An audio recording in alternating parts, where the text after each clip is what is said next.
how to set a custom alarm tone on iPhone. Here's how to change your alarm sound on iPhone. First, open the clock on your iPhone. Tap Alarm at the bottom, then either select an existing alarm or tap the plus icon in the top right corner to create a new one. Next, tap Sound. Here, you'll see a list of available alarm tones.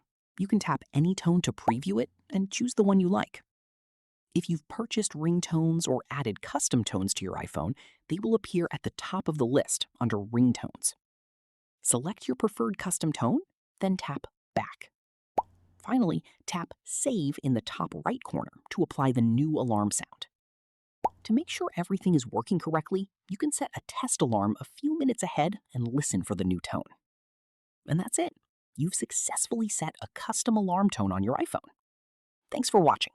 If this tutorial helped, don't forget to like the video and subscribe for more iPhone tips, tricks, and how-to tutorials.